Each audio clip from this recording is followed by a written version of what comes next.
हरे नमः. धर्माचा जणू मूर्तिमान पुतळा, धर्माचा जणू मूर्तिमान पुतळा, भासे जना भूवरी. भासे जना भूवरी. दीक्षा देऊनी जो जगतिया, दीक्षा देऊनी जो जगतिया, बद्धास हो उद्धरी. बद्धास हो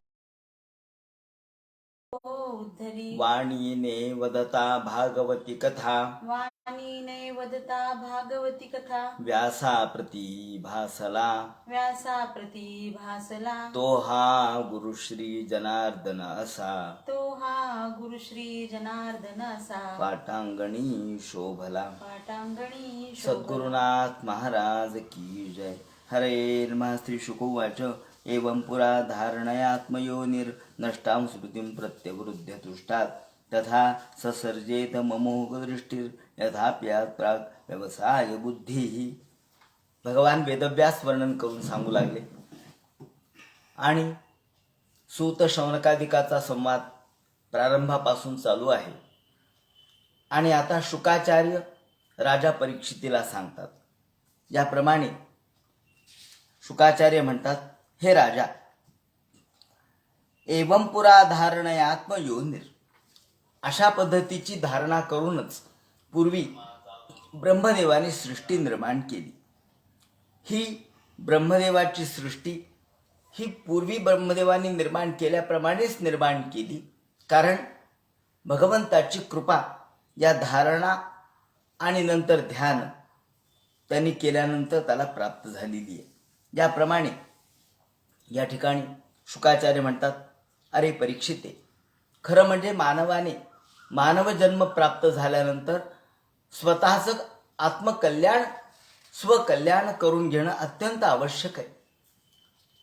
यावत स्वस्थमिदम कलेवर ग्रहे यावच्च दूरे जरा. जोपर्यंत या ठिकाणी मानवी जीवनाचा उद्देश सांगण्यात आलेला आहे. मानवी जीवनाचा उद्देश काय, मानवी जीवनाची इति कर्तव्यता काय, भागवत ग्रंथाने जे चिंतन आपल्या समोर मांडलंय ते अत्यंत मूलभूत आहे. त्याचं चिंतन या ठिकाणी केलं पाहिजे. भागवत ग्रंथाने मानवी जीवनाचा उद्देश आपल्या समोर सांगितला आहे. मनुष्य जन्म प्राप्त झाल्यानंतर खाणे पिणे आणि मौज करणे हा मानवी जीवनाचा उद्देश नाही. अहो, तो तर पशु आणि पक्षी या अज्ञान अवस्थेत असणारे जे प्राणी आहेत त्यांना केवळ भोगेच्छाच असते आणि त्या भोगेच्छेनुसार ते आपलं जीवन व्यतीत करतात. परंतु मानवी जीवन जर प्राप्त झालेलं असेल तर मानवाने यावत स्वस्थमिदम कलेवर ग्रहे यावच्च दूरे जरा, हे लक्षात ठेवलं पाहिजे की जोपर्यंत त्याचं शरीररूपी घर ठीकठाक आहे, जोपर्यंत त्याचं शरीररूपी घर हे रोगग्रस्त नाही, जोपर्यंत त्याचं शरीररूपी घर हे निरामय आहे, जोपर्यंत म्हातारपण दूर आहे, यावच्च दूरे जरा, जोपर्यंत म्हातारपण दूर आहे, वृद्धावस्था ही येणारच आहे. अहो, जी येणार आहे, जे अटळ आहे ते आपण टाळू शकत नाही. मग आपण याचा विचार केला पाहिजे की अहो, रोग कधी येईल सांगता येत नाही, रोगाचं आक्रमण आपल्या शरीरावर कधी होईल सांगता येत नाही. आणि म्हातारपण तर ठरलेलंच आहे. विशिष्ट वयामध्ये माणूस म्हातारा होतोच आणि वृद्धत्व ही एक अवस्था आहे. अशा वेळेला शरीर दुर्बल बनतं, खंगून जातं, शक्ती राहत नाही, खाणं जात नाही. त्याचप्रमाणे आपल्याला कुठेही जाता येत नाही, कार्य करता येत नाही, धर्मकर्म करता येत नाही. आणि मग जोपर्यंत आपल्यामध्ये शक्ती आहे तोपर्यंत हे करावं.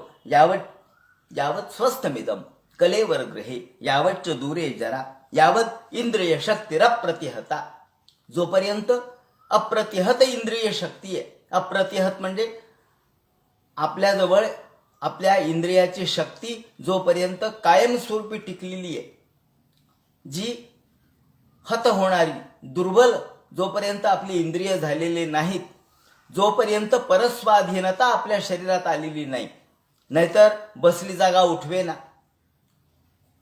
आणि गेलेलं समोर असलेलं खाल्लं जाईना, कोणी ऐकेना, कानाने ऐकू येईना, डोळ्याने दिसेना, पायाने चालवेना, हाताने काम करता येईना. आणि मग अशा वेळेला तुम्ही काय करणार आहेत?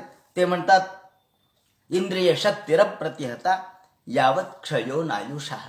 जोपर्यंत आयुष्याचा क्षय झाला नाही, म्हणून आयुष्याचा क्षय जोपर्यंत झाला नाही, जोपर्यंत आपल्याला मृत्यूने गाठलं नाही, तोपर्यंत ते म्हणतात आत्मश्रेयसी तावदेव विदुषम.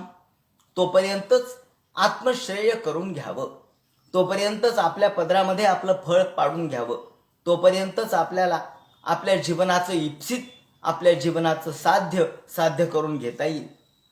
त्याचं उदाहरण त्यांनी देताना म्हटलंय की प्रोद्दीप्ते भवनेच कूपखननम. घराला आग लागलेली आहे आणि घराला आग लागल्यानंतर विचार केला की आता आड खाण्याचा विचार करू लागले.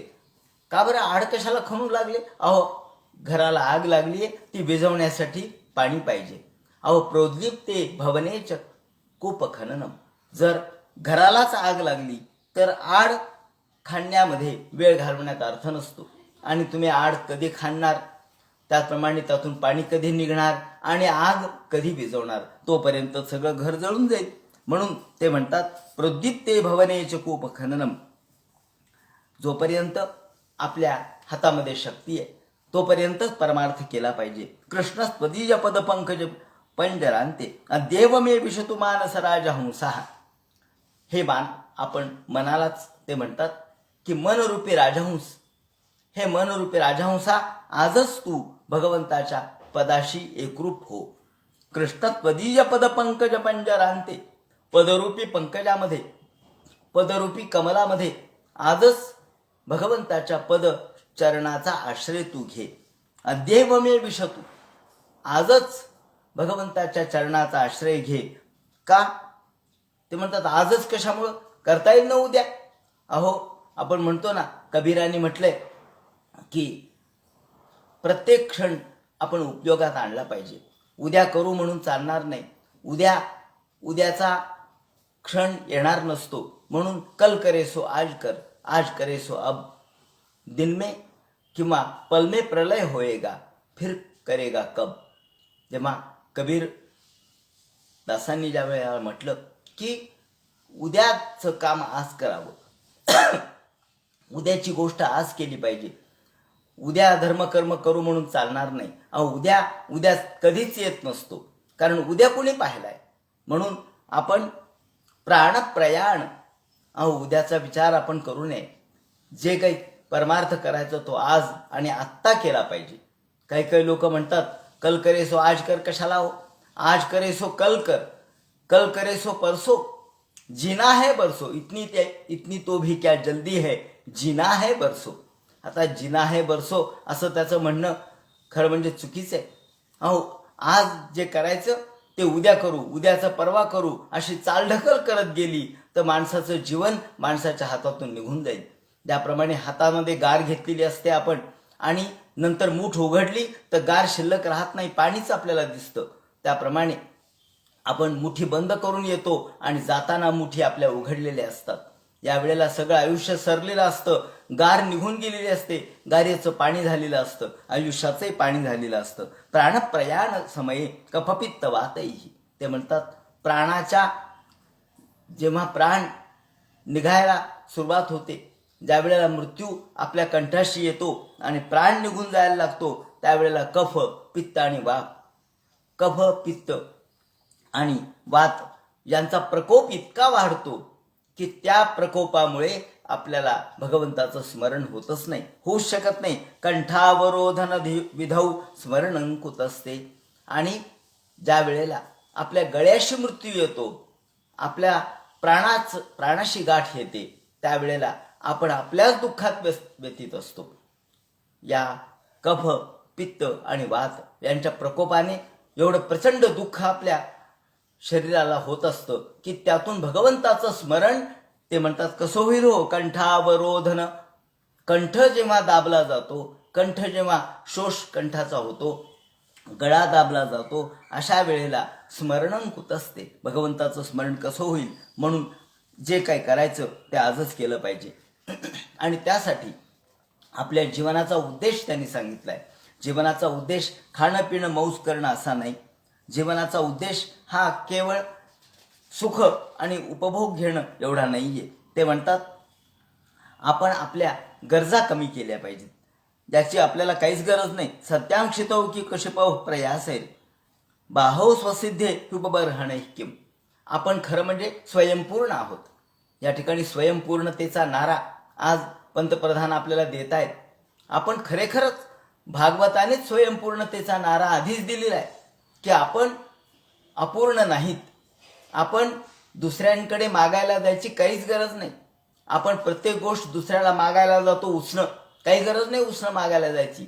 आपण स्वयंपूर्ण आहोत, आपण परिपूर्ण आहोत, आपण स्वसामर्थ्याने युक्त आहोत.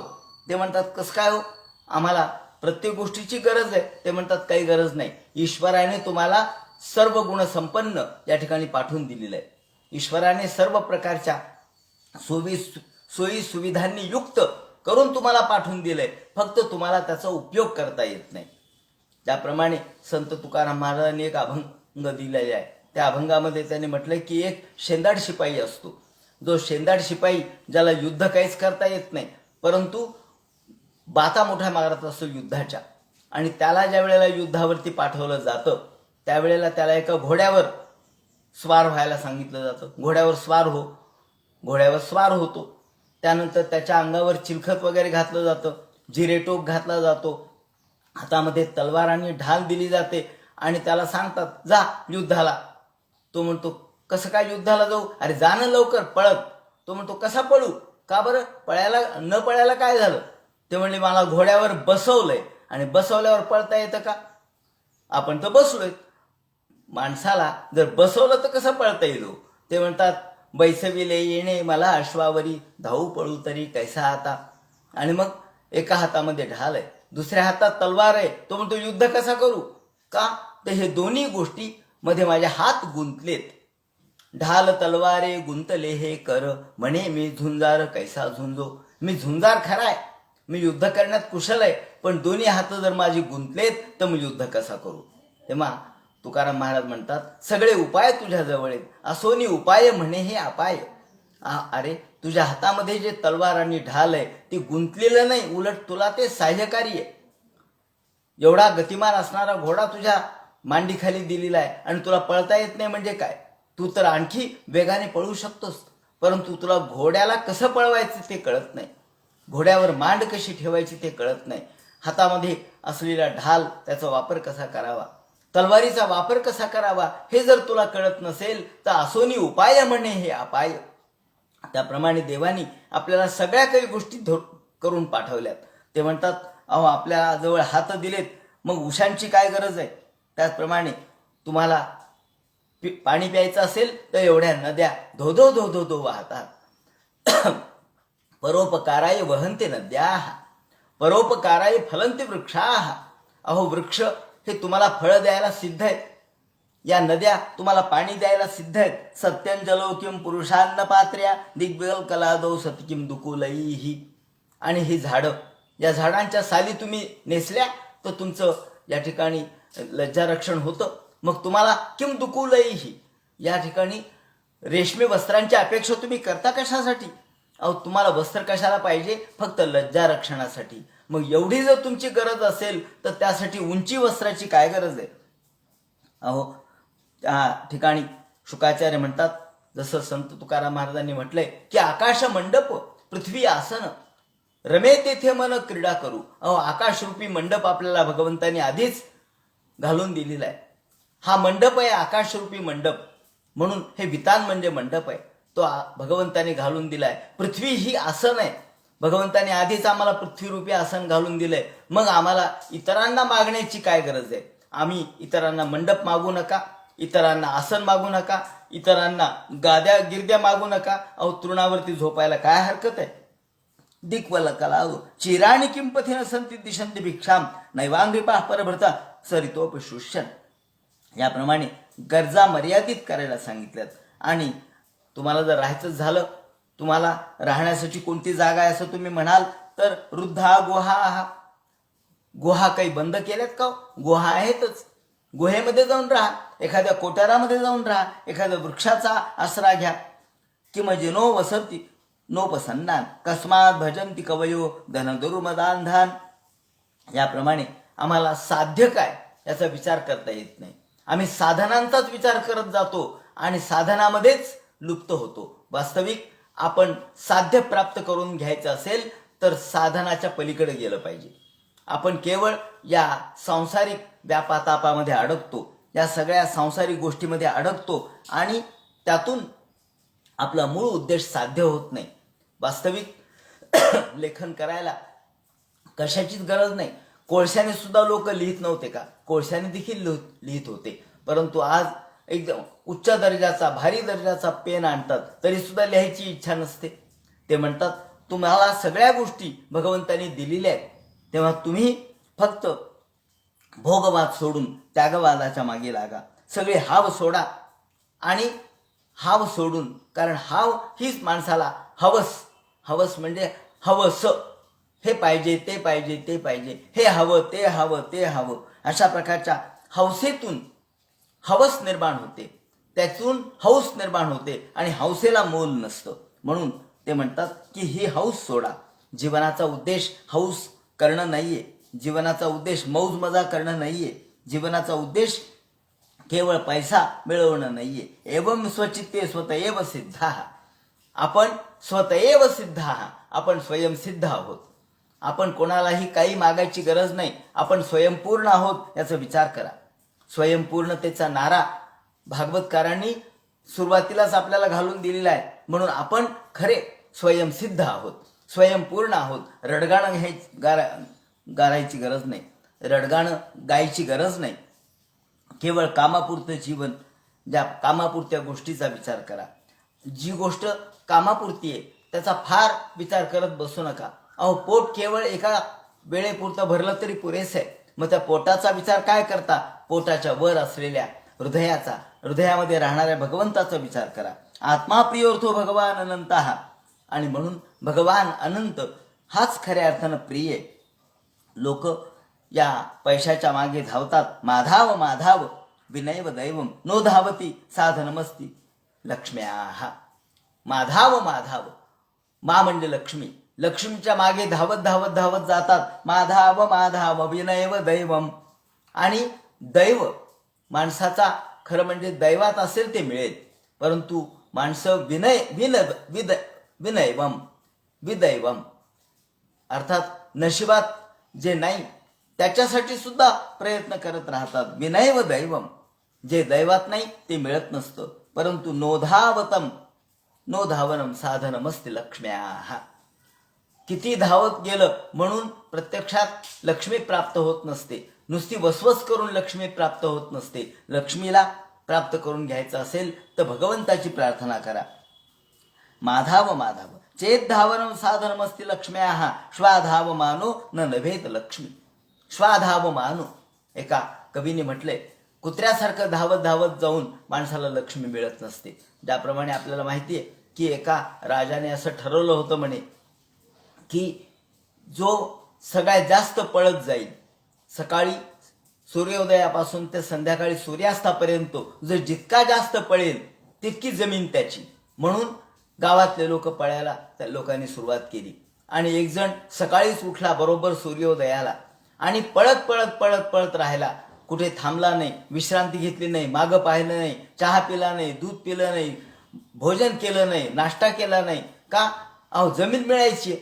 आणि दुपारी 4 वाजेपर्यंत त्यांनी तो पळत पळत राहिला, सगळ्यांच्या पुढे पळाला. आता संध्याकाळ होत आली, 5, 5:30, 6 झाले आणि सूर्यास्ताची वेळ आली. या वेळेला आता त्याला वाटलं की बस आता सूर्यास्त झाला की जेवढी जमीन तेवढी माझी.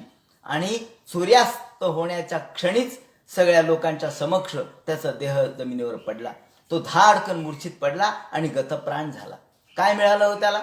पळून पळून तरी काय मिळालं? काहीच मिळालं नाही. लोक म्हणले, अरे अरे अरे, सकाळी सूर्योदयापासून पळाला सूर्यास्तापर्यंत, शेवटी हातात काहीच आलं नाही. माधाव माधाव विनैव दैवम, याला म्हणतात दुर्दैवी.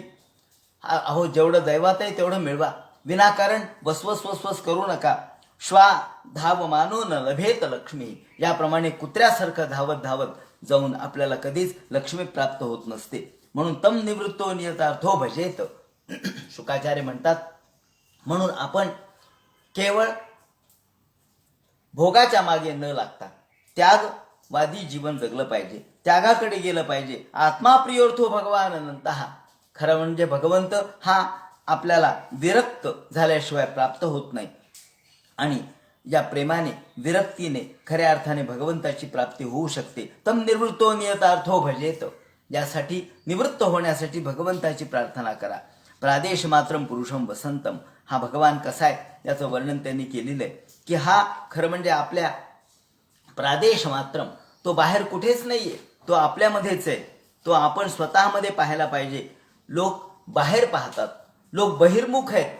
खरं म्हणजे ईश्वर हा अंतर्मुख झाल्याशिवाय आपल्याला दिसत नसतो. त्याप्रमाणे पाण्यात राहणारा मासा हा पाणी कसा पितो, पाण्यात राहणारा मासा पाणी कसा पितो म्हणे, तर त्याला उलटं व्हावं लागतं, त्याशिवाय त्याला पाणी पिता येत नाही. म्हणून त्याला उलटं व्हावं लागतं. म्हणून उलटवासिया सांगितल्यात. उलटवासिया म्हणजे गूढवादी, अशा प्रकारच्या गोष्टी. हिंदीमध्ये तत्वज्ञान हे सहज कळत नाही, म्हणून आपल्याला ते उलट्या पद्धतीने सांगावं लागतं, गूढ पद्धतीने सांगावं लागतं. जसं आपल्याला संत मुक्ताबाई असो, ज्ञानेश्वर महाराज असो, यांनी अशा प्रकारच्या काही गूढ भाषेत रचना केलेल्या आहेत. काट्याच्या आणीवर वसली 3 गावे, 2 गेली 1 वसेच ना. आता हे काय हो म्हणले, हे कूट भाषा आहे, ही उलटवासी आहे. त्याप्रमाणे चिंचेच्या पानावर देऊळ वसलंय. आता चिंच किती, त्याचं पान किती, त्याच्यावर देऊळ कसं काय वसणार, किंवा काट्याच्या आणीवर 3 गावं कसे वसणार, किंवा त्याला झाले 3 टोणगे आणि 2 मेले 1 वाचेच ना. आता 2 मेले 1 वाचेना म्हणजे 3ही मेलेच, परंतु भाषा या ठिकाणी कूट भाषा वापरली आहे. असो, अशी कूट भाषा म्हणजे उलटवासिया. आपल्याला अंतर्मुख झाल्याशिवाय कळत नाही. भगवंताची कृपा, गुरुची कृपा झाल्याशिवाय हे कळत नाही. या दृष्टीने ते म्हणतात की आपण बहिर्मुख आहोत, आपल्याला अंतर्मुख झाल्याशिवाय भगवंताचं स्वरूप कळणार नाही. पश्चंजनम पतित वैतरण्याम स्वकर्मजान परितापांजुषाणम प्रादेश मात्रम पुरुषम वसंतम.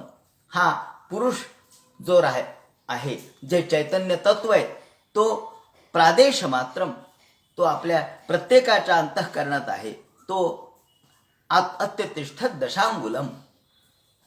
आपण जेव्हा श्वास सोडतो तेव्हा जो निश्वास आहे तो 10 अंगुळ बाहेर आपण सोडत असतो. हा 10 अंगुळ असलेला निश्वास म्हणजेच वायू तत्व असलेला भगवंत. चतुर्भुजम कंज रथांग शंख, अशा भगवंताचं स्मरण कसं करावं त्यांनी वर्णन केलेलं आहे की आपण भगवंताचं पादादी यावद्धसितम गदावृथा, पायापासून ते मुखापर्यंत, पदकमलापासून ते मुखकमलापर्यंत भगवंताचं स्मरण करावं. पादादी यावद्धसितम गदावृत जितम जितम स्थानमपोह्य धारयेत. आणि अशा पद्धतीची धारणा, आधी पाय, मग घोटे, मग त्याचप्रमाणे त्यांच्या पिंढऱ्या, भगवंताचे गुडघे, मग मांड्या, मग कंबर, मग पोट, नाभी, त्याचप्रमाणे वक्षस्थल, ग्रीवा आणि भगवंताचं हास्यमुख असणारी चर्या. प्रसन्न वक्त्रमल नलिना यते क्षणम. भगवंताचं प्रसन्न अशा प्रकारचं मुख, याचं ध्यान करावं. लसन महारत्न हिरण्मयांगदम फुरन महारत्न किरीट कुंडलम. त्याप्रमाणे भगवंताचं मनोवेधक असं चित्र समोर आणावं. आणि जोपर्यंत आपलं मन स्थिर होत नाही तोपर्यंत हे चित्र आपण मनामध्ये आणावं. यावन्न जायेत परावरेस्मिन विश्वेश्वरी दृष्टरी भक्तियोग, याला भक्तियोग म्हटलंय. तेव्हा अशा पद्धतीचा हा भक्तियोग, सगुण ध्यान या ठिकाणी सांगितलंय. आणि सगुण ध्यान करत करत करत जोपर्यंत आपलं मन स्थिर होत नाही तोपर्यंत हे ध्यान करा. हे स्थूल रूपाचं ध्यान, स्थूल रूपाचं चिंतन त्यांनी सांगितलंय. आणि स्थिरम सुखम चासनमाशितो यतीर यदा जहासु रिममंग लोकम. त्याप्रमाणे या अवस्थेमध्ये आता हळूहळू तो कसा जो योगी ध्यान लावतो, त्याचप्रमाणे धारणा करतो आणि मग ध्यान लावतो, आणि मग भगवंताशी तो एकरूप होतो. मनस्वबुद्ध्या मलया नियम्य, मनावर नियमन प्राप्त होतं, मनावर नियंत्रण करतो. क्षेत्रज्ञ येताम नियतमात्मनी, याप्रमाणे जो क्षेत्रज्ञ आहे, आपल्या अंतःकरणातला जो पुरुष आहे, चैतन्य तत्व आहे, त्याचं ज्ञान या ठिकाणी करून घ्यायला सांगितलेलं आहे. त्याप्रमाणे आणि सगळ्या वस्तूचा निराश केल्यानंतर निषेध शेषो जयताद शेषः, सगळ्या वस्तूचा निषेध करत करत करत हा ईश्वर नाही, तो ईश्वर नाही, तो ईश्वर नाही, असं करत करत करत करत जे मूळ तत्व आहे, परमपदम वैष्णव मामनंती तद यन्नेती नेती क्षवाहा, नेती नेती नेती नेती नेती म्हणती गोविंदू रे, अनुमानेना श्रुती नेती नेती म्हणती गोविंदूने. गोविंद भगवान हा आपल्याला कशानेच कळत नाही, अनुमानाने कळत नाही, कोणत्या प्रमाणांनी कळत नाही, तो प्रमाणांच्या पलीकडचा आहे. त्यामुळं तो अनुमान, प्रमाण, प्रत्यक्ष, ऐतिह्य या कोणत्याच प्रमाणांनी तो कळत नाही. या नेती नेती ते क्षवाहा, याप्रमाणे तो नेती नेती नेती, हा नाही, तो नाही, तो नाही. भगवंताचं स्वरूप जाणायचं झालं तर आपल्याला आधी निषेध शेषो, निषेध मुखाने तो जाणावा लागतो. यालाच म्हणतात व्यतिरेक.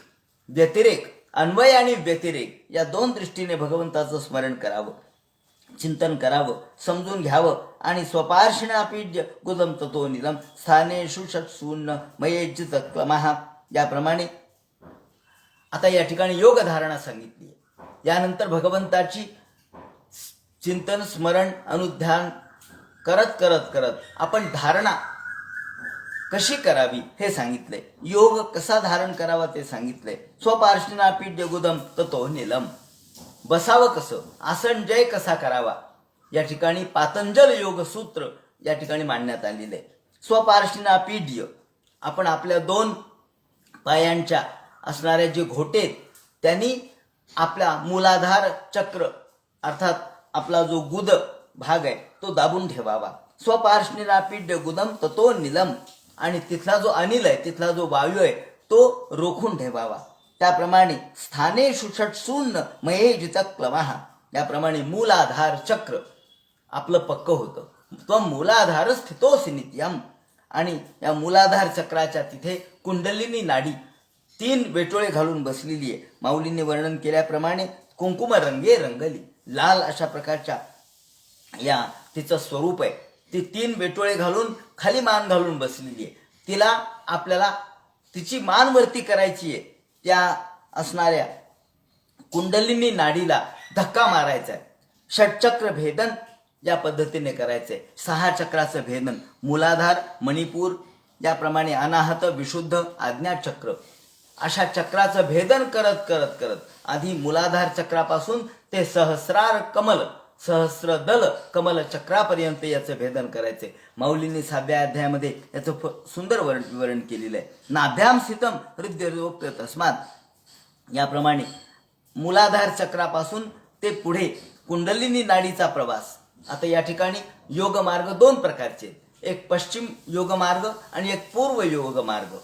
पश्चिम योग मार्ग हा या ठिकाणी नाथ संप्रदायामध्ये आपल्याला दिसतो, आणि पूर्व योग मार्ग हा या पातंजल योग सूत्राचा आहे. याप्रमाणे कारण माऊलींनी पुढे वर्णन करताना शिव आणि शक्ती यांचं सामरस्य सांगितलेलं आहे.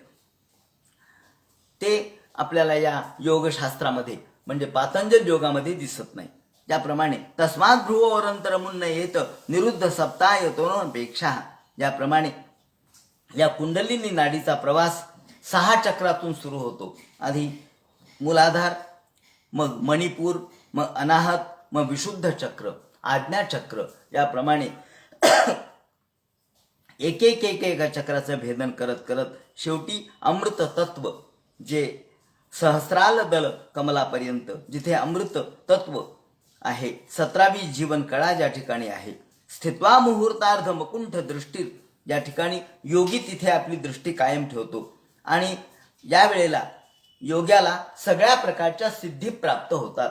त्याने वर्णन केलंय अष्टाधिपत्यम गुण सन्निवाये, या वेळेला त्याला अणिमा, गरिमा, लघिमा, प्राकाम्य, वशिता, ईशिता, त्याचप्रमाणे प्रभुता, पर्याप्त कामता यासारख्या अष्टमहासिद्धी तिथे प्राप्त होतात. माऊलींनी सांगितलंय, मग या सिद्धीच्या मागे माणसाने लागू नये. सिद्धीच्या नादी लागलं की तो पुन्हा खाली येतो. ज्याप्रमाणे आपल्याला माहित आहे की या सिद्धीच्या मागे लागल्यामुळेच या मोठमोठे योगी, मोठमोठे ज्ञानी हे पुन्हा खाली घसरलेले आहेत. योगभ्रष्टोभिजायते, योगभ्रष्ट झालेले आहेत. चांगदेव महाराज हे याप्रमाणे योगसिद्धीवरती विजय मिळवलेले होते.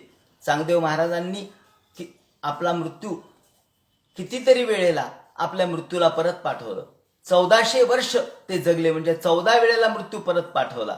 आणि वाघावरती बसून हातामध्ये सर्पाचा चाबूक घेऊन ते आले. सगळ्या प्राणीमात्रावर नियंत्रण मिळवलं, मृत्यूवर नियंत्रण मिळवलं, परंतु आत्मतत्व कळलं नाही. असो, याप्रमाणे ते म्हणतात की या वेळेला त्याला अष्टमहासिद्धी प्राप्त होतात. अनिमा म्हणजे अत्यंत लहान होणे, मोठं होणे, गरिमा, त्याचप्रमाणे प्राकाम्य, मनातल्या सगळ्या इच्छा पूर्ण होणे, त्याचप्रमाणे सर्व जगावर नियंत्रण मिळवणे, वशिता, ईशिता, ह्या ज्या सिद्धी आहेत त्या सिद्धीनेच प्राणीमात्रावर त्यांनी विजय मिळवलेला होता. त्याप्रमाणे योगेश्वराणाम गतिमाहुरंत, असा योगेश्वर अशा पद्धतीने तो धारणा करून, ध्यान करून, प्राणायामाने आणि योगधारणेने तो कशा पद्धतीच्या सिद्धी प्राप्त करतो. हा योगेश्वर पुढे विद्या तपो योग समाधी भाजाम, तो विद्या, योग, समाधी सगळं प्राप्त करून, समाधीचे पुन्हा 2 प्रकार आहेत, त्याचं विवरण आपण नंतर करू. 3ऱ्या स्कंदामध्ये त्याचं अधिक विवरण करू.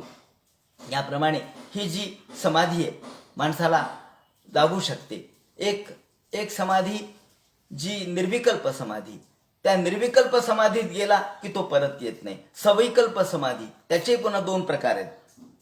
आणि मग हा विद्या, तप, योग, समाधी यांच्याद्वारे तो वैश्वानरम याती विहाय सागतः, यानंतर तो वैश्वानर म्हणजे अग्निमार्गाने जातो.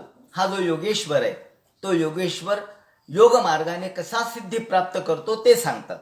हा योगेश्वर जो योग्यातला श्रेष्ठ आहे, जो पातंजल योगाचा अभ्यास करतो, तो आधी आसनजय करतो, मग प्राणायाम करतो, प्रत्याहार करतो, त्याचप्रमाणे तो धारणा करतो, मग ध्यान करतो आणि योग समाधीच्या द्वारे वैश्वानर म्हणजे अग्नितत्वाच्या द्वारे वैश्वानर गती त्याला प्राप्त होते.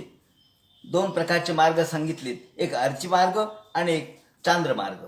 अर्ची मार्ग म्हणजे सूर्यमार्ग, म्हणजेच अग्निमार्ग. हा ध्याय सागतः सुषुम्नया ब्रह्मपथेन रोचिषा, आणि तो आपल्या कुंडलिनी नाडीला जागृत करून, ही कुंडलिनी नाडी सुषुम्ना या ठिकाणी सुषुम्नया ब्रह्मपथेन, सुषुम्ना ही सगळ्यात सूक्ष्म नाडी आहे. इडा आणि पिंगला या दोन्हीच्या मध्येही सुषुम्ना असते. आता हा या ठिकाणी या नाडीचं जे वर्णन आहे त्या नाड्याच्या वर्णनांच्या मध्ये आपल्याला प्रत्येक गोष्टीतलं तत्व सूक्ष्म रूपाने दिसतं. म्हणून ही जी सुषुम्ना नाडी आहे ती इडा आणि पिंगलेच्या मध्ये असते. त्या सुषुम्नेच्या द्वारे, सुषुम्ना म्हणजेच ब्रह्मपथ असं म्हटलंय. ही सुषुम्ना नाडी म्हणजे ब्रह्मपथ, ब्रह्ममार्ग. ही सुषुम्ना नाडीच ब्रह्मत्वापर्यंत नेऊन पोचवते. म्हणून ब्रह्मपथेन शोचिषा विधुक्त कल्कोथ हरेरुदस्तात, याप्रमाणे याचं वर्णन कठोपनिषदात आलेलं आहे. प्रयाती चक्रम नृपशाई सुमारम, आणि हा जो योगी आहे तो मग सूक्ष्म मार्गाने, अग्निमार्गाने पुढे सुषुम्नाच्या द्वारे, ब्रह्ममार्गाच्या द्वारे तो कुठे जातो तर शैशुमार चक्रापर्यंत जातो, ज्याचं वर्णन आपल्याला 4th स्कंधामध्ये दिसतं. शिशुमार चक्र म्हणजे भगवंतानी ध्रुवाला मध्यस्थान दिलंय सगळ्या शिशुमाराच्या मध्ये. ते हे सगळं जे शिशुमार चक्र आहे, सगळं आकाशस्थ असणारे जे सगळे ग्रह, नक्षत्र, तारका आहेत त्याला शिशुमार चक्र म्हणतात. तर त्याच्यामध्ये असणारं जे भगवंताचं तत्व आहे ते आहे मूळ नाभीचक्र, नाभीतत्व, जिथून उत्पत्ती सगळी होते. आणि या शिशुमार चक्राचं नियंत्रण ध्रुवाकडे, म्हणून ध्रुवाला ते स्थान या ठिकाणी दिलेलं आहे. त्याचं वर्णन आपण 4th स्कंधात आणि 5म स्कंधात बघू. याप्रमाणे प्रयाती चक्रम नृपशाई सुमारम, मग हा जो योगी आहे तो सूक्ष्म मार्गाने ते शिशुमार चक्रापर्यंत जातो आणि तिथे अनेक कल्प तिथे तो राहतो. आता खरं म्हणजे आपण इतके लहान आहोत की आपल्याला हे ज्ञानच कळत नाही आणि मग हे खोटं आहे असं म्हणायची आपली प्रवृत्ती होते. खरं म्हणजे जे आपल्याला माहीत नाही ते खोटं म्हणण्याचं कारण नाही, कारण हे महान योगी होते, हे द्रष्टे होते. या द्रष्ट्याच्या द्रष्टे स्वरूप असणारे जे ज्ञानी आहेत त्यांनी त्यांच्या दृष्टीने हे पाहून आपल्याला सांगितलंय. म्हणून हजारो कितीतरी वर्ष तो तिथे राहतो म्हणे आणि मग भगवान विष्णूचं हे सुषुमार चक्र विश्वाचं ब्रह्मांड त्याचं मूळ केंद्र आहे आणि त्या ठिकाणी तो निर्मल शरीरामध्ये राहतो. नमस्कृतम ब्रह्मविदामुपैती आणि त्याला सगळं जग नमस्कार करतं, सगळं विश्व त्याला नमस्कार करतं. तो कल्पायुषो यद विबुधार म्हणते, तो सगळ्या देवतांच्या सह तिथे कल्पायुषो एक कल्पपर्यंत राहतो आणि नंतर विहार करतो. तिथे प्रलय काहीच नसतं, म्हणजे प्रलय जरी झाला तरी त्याचा परिणाम त्याच्यावरती होत नाही. ज्या वेळेला प्रलयाची वेळ येते त्यावेळेला अथो अनंतस्य मुखांनलेन, जेव्हा खालचा जो शेष आहे, शेष नारायण यांच्या तोंडामधून जो अग्नी बाहेर पडतो त्यामुळे सगळं विश्व जळत राहतं, परंतु त्याच्यावर त्याचा काही परिणाम होत नाही, कारण तिथून तो पुढे सिद्धेश्वराजुष्टाधिष्ण्याम, तो सिद्धेश्वर अवस्था प्राप्त केल्यामुळे तो ब्रह्मलोकात गेलेला असतो. या ब्रह्मलोकामध्ये तो या द्वय परार्धम तदुपारमेष्ठम, 2 परार्ध आयुष्य ब्रह्मदेवाचं आहे. तो तिथे 2 परार्ध आयुष्य तो व्यतीत करतो आणि या ब्रह्मलोकामध्ये न यत्र शोको न जरा न मृत्यूर, जिथे शोक नाही, जिथे मृत्यू नाही, जिथे जरा म्हणजे म्हातारपण नाही. योगी कशा पद्धतीने मुक्त होतो याची स्थिती सांगितली आहे. योगी कसा मुक्त होतो आणि सामान्य माणूस कसा तल्लीन होतो. सुरुवातीला सामान्य माणसाची अवस्था सांगितली आणि नंतर योग्याची सांगितली. योगी जेव्हा ब्रह्मलोकात पोहोचतो तेव्हा तिथे शोक नाही, तिथे मत्सर नाही, तिथे मृत्यू नाही, तिथे म्हातारपण नाही. न चार्तिर न चोद्वेग ते कुतश्चित, जिथे उद्वेग नाही, जिथे मनाची शांती कायम आहे. ब्रह्मलोक असा आहे की ज्या ब्रह्मलोकामध्ये माणसाचं मन शांत राहतं आणि कुठल्याही प्रकारच्या व्यथा नाहीत, वेदना नाहीत. त्यानंतर तो सूर्यलोकात जातो दुरंत दुःख प्रभावानुदर्शनात. त्यानंतर सूर्यलोकात तो निर्भयपणाने राहतो, सूक्ष्म शरीर धारण करून तो शेवटी तो 7 आवरणाचं भेदन करतो. हे जे 7 आवरण आहेत, पृथ्वीचं, तेजाचं, पाण्याचं, हे 7 आवरण आहेत. अग्नी, तेज, वायू, आकाश, हे प्रत्येक आवरण 10 पटीने वाढत जाणार आहे. ह्या विश्वाचा व्यास दोन्ही बाजूने 4 महापद्म मैल एवढा सांगितलाय. तर हे आपल्या बुद्धीच्या बाहेरची गोष्ट आहे. तेव्हा 4 महापद्म मैल हा विश्वाचा व्यास आहे आणि याच्यावरती एक असे 7 आवरण आहेत आणि हे आवरण 80 दशलक्ष मैल एवढे आवरण आहेत. हे 80 दशलक्ष मैल आवरण अग्नी, तेज, वायू, आकाश अशा पद्धतीचे 10 पटीने वाढत जाणारे आवरण आहेत. याचा भेद करून तो पुढे जातो. तो आत्मा जो योगेश्वराचा आत्मा आहे तो स्तेनात्मनो नल मूर्तित्वरन ज्योतिर्मयो वायुमुपेत्य काले वायवात्मनाखम बृहदात्मलिंगम. आणि याप्रमाणे घ्राणेन गंधम रसेनेन वै रसम, याप्रमाणे घ्राणेंद्रिय म्हणजे गंध तन्मात्रा, रस तन्मात्रा, रूप तन्मात्रा, स्पर्श तन्मात्रा आणि श्रोत्र शब्द तन्मात्रा या कर्मेंद्रियाच्या शक्ती सूक्ष्म रूपामध्ये त्याला प्राप्त होतात. तो सगळ्या जगाचा अनुभव घेऊ शकतो, तो सगळ्या विश्वाशी एकरूप होऊ शकतो. त्यानंतर तो या आवरणाचा भेद करून अहंकारामध्ये प्रवेश करतो.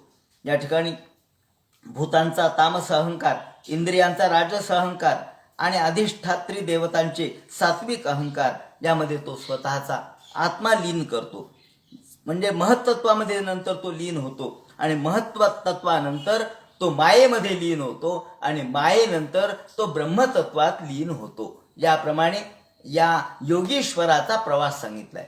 योगेश्वर कशा पद्धतीने प्रवास करतो, तो कसा मुक्त होतो, तो आपल्या जीव रूपाचं या ठिकाणी पर्यवसान ब्रह्मरूपामध्ये कसा करतो याचं विवरण या ठिकाणी केलेलं आहे. मानंदमयोवसाने एताम गतिम भागवतीम गतो, याला भागवती गती म्हटलंय. या ठिकाणी कोणत्याही प्रकारचा द्वेष नाही, मत्सर नाही, कोणत्याही प्रकारच्या वासना त्याला बाधित करत नाहीत. सर्व विश्वाच्या पलीकडे, सर्व आवरणाच्या पलीकडे जाऊन त्या तीन गुणांच्या पलीकडे, त्याचप्रमाणे हे सगळ्या प्रकारच्या तत्व जे आहेत, शब्द रूप रस गंध स्पर्श, ह्या पंचतन्मात्रा, त्यानंतर अहंकार, आणि अहंकाराचं रूपांतर त्याचं मायेमध्ये होतं, महत्तत्वात होतं, महत्तत्वाचं रूपांतर मायेत होतं, आणि मायेतून तो ब्रह्मरूपामध्ये एकरूप होतो. याप्रमाणे इथे सात्विकता सुद्धा शिल्लक राहत नाही, मग राजस आणि तामस तर नाहीच नाही. जिथे सात्विकता सुद्धा शिल्लक राहत नाही तिथे राजस आणि तामस ही कुठून आलं. म्हणून तो राजस, तामस आणि सात्विक या सगळ्यांच्या पलीकडे जातो. विज्ञान तत्वम गुण सन्निरोधम, ही विज्ञान तत्वाची अवस्था त्याला प्राप्त होते. तेनात्मनात्मान मुपैती शांत. आता या वेळेला शांती म्हणजे काय याचा अनुभव तो घेतो. आपण म्हणतो ना की आत्म्याला शांती मिळावी, तर ही शांती ही आहे जिथे तो सगळं स्थिर होतो, ज्याची गती थांबते, म्हणून त्याला वैकुंठ म्हणतात. जिथे गती थांबते, या विश्वाची गती सतत चालू आहे, आणि म्हणून आपण सतत सगळीकडे भ्रमण करत आहोत. परंतु याच्या पलीकडे जेव्हा तो जातो तेव्हा ती शांती त्याला प्राप्त होते. मानंदमयो वसाने, आनंद रूपामध्ये तो तल्लीन होतो. या आनंद रूपामध्ये तो एकरूप होतो, आणि आनंद निरावरण, आपण याचं विचार देखील करू शकत नाहीत, इतक्या आपल्या बुद्धीच्या पलीकडच्या गोष्टी आहेत. फक्त भागवतकारांनी सांगितलं तेवढं मी तुम्हाला सांगतो. याप्रमाणे सवय पुनर्निय विषय देंग, याप्रमाणे योगी महात्मे हे पुन्हा परत येत नाहीत.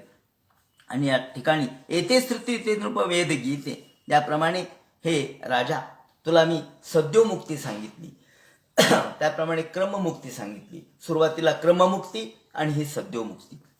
याप्रमाणे भगवान ब्रह्म का असलेले त्रिरणवीक्ष मनीषया, याप्रमाणे भगवान सर्वभूतेषु लक्षित स्वात्मना हरिः दृश्येर बुद्ध्यादिविर्द्रष्टा लक्षणे रनुमापकैः. भगवान हा अनुमापक, भगवंताचा अनुमान करता येत नाही, ईश्वराचा अनुमान करता येत नाही, तो सर्वांच्या पलीकडचा आहे.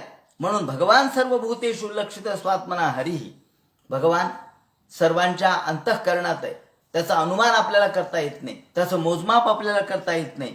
तो कोणत्या प्रकारचा आहे ते आम्हाला सांगता येत नाही, त्याचा आकार सांगता येत नाही, त्याचं रूप सांगता येत नाही, त्याचं वर्णन करता येत नाही, तो अवर्णनीय अशा स्वरूपाचा आहे. तस्मात सर्वात्मना राजन हरिस सर्वत्र सर्वदा, हा हरिरूप तो सर्वत्र होतो, आणि यालाच ब्रह्मतत्व असं म्हणतात. श्रोतव्य कीर्तितव्यश्च, अशा भगवंताचं आपण गुणगान करावं, कीर्ती गावी. आणि पिबंती ये भागवत आत्मनस्तताम, भागवत ग्रंथ आपण आपल्या कानाच्या द्वारे त्याचं प्राशन करावं, कानाच्या द्वारे मनापर्यंत न्यावा. कथामृतम श्रवणपुटेषु संभृतम, आणि ही कथा एवढी ऐकावी की कर्णपुटेषु संभृतम, कानाच्या बाहेर सुद्धा ती ओघळली तरी चालेल, ती उतू गेली तरी चालेल, कानाच्या द्वारे ती बाहेर पडली तरी चालेल, परंतु संभृतम परिपूर्ण दृष्टीने. आपण जसं एखादं भांड पूर्णपणे भरतो त्याप्रमाणे हे कान आपण भगवंताच्या कथेने परिपूर्ण भरून टाका, ते रिकामे ठेवू नका. पुनंती येते विषय दूषिताशयम, आणि हे भगवंताची कथा काय करेल तर विषयरूपी जे आमचं मन आहे दूषित झालेलं विषयाने, त्या आशय जो आमच्या अंतःकरणातले जे विषय आहेत ते विषय हे वेगवेगळ्या सांसारिक गोष्टीने दूषित झालेले आहेत, ते स्वच्छ करण्याचं काम ही कथा करते. पुनंती म्हणजे शुद्ध करते. विषय विदूषिताशयम, आमचे सगळे आशय म्हणजे कर्माशय म्हणजे आमच्या अंतःकरणातल्या प्रवृत्ती, या सगळ्या प्रकारच्या नष्ट करण्याचं काम कथा करते. व्रजंती तत् शरण सरोरुहांतिकम, आणि म्हणून त्या भगवंताच्या चरणाशी आपण एकरूप झालं पाहिजे, भगवंताच्या चरणाशी शरण गेलं पाहिजे. अहो, भगवंताचं नामस्मरण हेच खऱ्या अर्थानं मुक्तिकारक आहे. आणि म्हणून जेवढा आपल्याला वेळ मिळेल तेवढ्या वेळेत भगवंताचं स्मरण आवश्यक आहे, भगवंताच्या कथांचं स्मरण आवश्यक आहे. आयुर हरती वैपुंसा मुद्दन सौ, दररोज सूर्य येतो आणि आपलं आयुष्य घेऊन जातो. आपल्याला वाटतं आपण मोठ्या थाटाने वाढदिवस साजरा करतो. अहो, हा वाढदिवस कशाचा? आपल्या आयुष्यातला एक दिवस कमी झाला, एक वर्ष कमी झालं, वाढदिवस नाही, तो खंड दिवस आहे असं म्हणलं पाहिजे. आयुर हरति वै पुंसाम. प्रत्येक दिवशी सूर्य येतो आणि तुमचं आयुष्य घेऊन जातो, परंतु आम्हाला या आयुष्य संपत चाललंय याची जाणीव होत नाही. आयुष्य संपत चाललंय, आयुष्याचे क्षण संपत चाललेत. आणि म्हणून रामकार्य म्हणाना, आयुष्याचा व्यय होतो रामकार्य म्हणाना. तस्यर्थे यत्क्षणो नीत उत्तम श्लोक वार्तया तरवः किन्न जीवंती.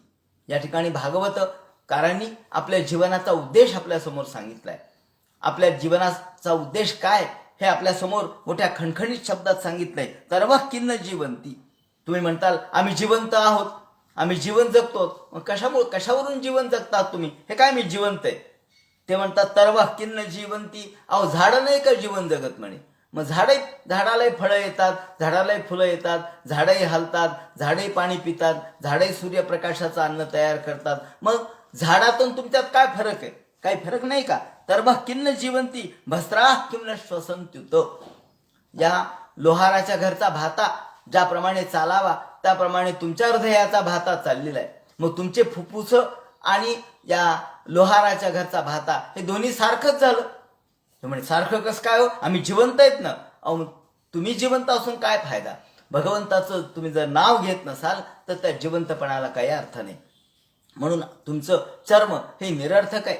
जे चर्म भगवंताचं नाव घेत नाही, ज्या चर्माने भगवंताचं नाव तोंडाला येत नाही, ते चर्म कुंड आहे असं त्यांनी म्हटलंय.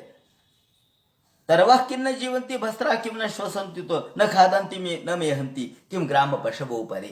न खादंती न मेहंती. एखादा ग्राम पशु म्हणजे कुत्रे किंवा डुकरं हे नाही का विष्ठा खात, ते त्याच्याचा आनंद मानतात. ते म्हणतात न खादंती न मेहंती किम ग्राम पशवो परे श्वभिड वराहोष्ट्र खरैहि संस्तो पुरुषा पशु.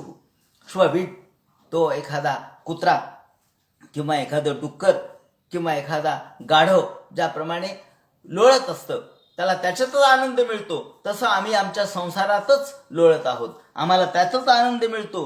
ते देखील विष्ठा खाऊन आनंदित जीवन जगतात आणि आपल्यालाही अन्न आपण खातो आणि त्याच्यात आनंद मानतो. ते त्याचं अन्न आहे आणि आपलं अन्न सुद्धा शेवटी विष्ठारूपच होतं. म्हणून यत् कर्ण पथो पेतो जातु कामगत नामगदाग्रजा. आणि म्हणून कान आपल्याला भगवंतांनी दिलेत. ते कान हे जर भगवंताच्या कथा ऐकल्या नाहीत, ते कान म्हणजे बीळ आहेत, उंदराचे बीळ आहेत. बिले बतो रुक्रम विक्रमान्ये न शृण्वतः कर्णपुटे रसस्य. जो भगवंताच्या कथा आपल्या कानाच्या माध्यमातून ऐकत नाही त्याचं कान म्हणजे बिले बतो रुक्रम विक्रमान्ये, ते उंदराची बीळ आहेत. आणि जिम्हाससी दारदुरे केव सूत. ही जीभ नाहीये, ती डराव करणारी एखाद्या बेंडकुळीची जीभ आहे. जर ती भगवंताचं नाव घेत नसेल तर या जिभेला काही अर्थ नाही. जिम्हासती दारदुरे केव सूत न चोप गायत्युर्गाय गाथा. ज्या भगवंताच्या ज्याच्या तोंडून गाथा निघत नाहीत त्याची जीभ म्हणजे केवळ डराव करणाऱ्या एखाद्या बेडकाप्रमाणे. आणि भारा परम पट्ट किरीश दुष्ट. जर त्या हाताने भगवंताचं पूजन घडलं नाही ते हे हात केवळ भारभूत आहेत. आणि ममे उत्तमांगम नमेन मुकुंदम. उत्तमांग म्हणजे डोकं. जे डोकं भगवंतासमोर नमस्कार करत नाही, जे डोकं भगवंतासमोर नतमस्तक होत नाही, ते डोकं निरर्थक आहे. त्या डोकं केवळ आम्हाला भारभूत आहे. शाबव करोनो कुर्ता सपर्याम. आणि हे हात म्हणजे हात नसून शाबव प्रेताचे हात आहेत जर आपण भगवंताला नमस्कार केला नाही तर. आणि बरहाई ते नराणाम. जर या ठिकाणी ज्या डोळ्यांनी भगवंताचं रूप पाहिलं नाही ते डोळे म्हणजे डोळे नाही आहेत, मग ते मोराचे डोळे आहेत. म्हणजे मोराचे डोळे हे जसे नुसते असायला डोळे असतात परंतु त्यातून काहीच दिसत नाही. आपण म्हणतो मोराचे डोळे, परंतु मोराच्या डोळ्यांनी काय दिसतं मोरांना? काही नाही. त्याप्रमाणे हे डोळे म्हणजे मोरांचे डोळे आहेत. बरहाई ते नयने नराणाम लिंगाने विष्णू निरीक्षितोय. ज्या डोळ्यांनी भगवंताचं रूप पाहिलं नाही ते डोळे निरर्थक. ज्या हातांनी भगवंताचं पूजन घडलं नाही ते हात म्हणजे प्रेताचे हात आहेत. ज्या पायांनी भगवंताच्या मंदिराकडे जाणं झालं नाही ते पाय प्रेताचे पाय आहेत. याप्रमाणे ज्या कानाने भगवंताचं गाथा श्रवण केल्याने ते केवळ उंदरांची पिळे आहेत. म्हणून पादौंद्रणाम तव द्रुमदो जन्म भाजव, आणि त्यापेक्षा आम्हाला द्रुमजन्म भाजव, आम्हाला झाडाचा जन्म आला तर चालला असता, कारण झाडं तर एका जागेवर उभे आहेत, तसे आम्ही पाय असून काय उपयोगाचे. म्हणून पादौंद्रणाम तव द्रुमजन्म भाजो क्षेत्राणी नानुब्रज ए हरेर्यो जीवन छवो भागवतांघ्री रेणून न जातो मर्त्यो भिलभेते यस्तु. याप्रमाणे भगवंताच्या कथा, भागवतामधल्या कथा जर आपण ऐकल्या नाही तर आमचं जीवन निरर्थक आहे. याप्रमाणे आपल्या ग्रंथाचं, भागवत ग्रंथामधलं असणारं कृष्ण कथेचं स्वरूप या ठिकाणी त्यांनी सांगितलं, आणि ते ऐकणं म्हणजेच जीवनाचं कल्याण आहे. भागवतकारांनी या ठिकाणी जीवनाचं कल्याण कशात आहे सांगितलंय, जीवनाची इतिकर्तव्यता कशात आहे ते सांगितलीये. जीवनाची इतिकर्तव्यता आणि जीवनाचं कल्याण हे भगवंताच्या नामस्मरणात आहे, पूजनात आहे, अर्चनात आहे, कथा ऐकण्यात आहे. आणि म्हणून आता उद्याच्या चिंतनामध्ये ते प्रत्येक जण वेगवेगळ्या पद्धतीने हा ईश्वराची आराधना कसा करतो, प्रत्येकाच्या स्वभावानुसार प्रत्येकजण इच्छेनुसार कसा आराधना करतो, पूजा करतो, या संबंधीचे जे विवरण करतील तो सगळा भाग उद्याच्या चिंतनामध्ये सांगण्यात येईल. हरे नमः. पुंडरीकवरदे हर विठ्ठल, सीताकांत स्मरण जय जय राम. पार्वतीपते हर हर महादेव. श्रीमज्जनार्दन गुरुमूर्तये नमः.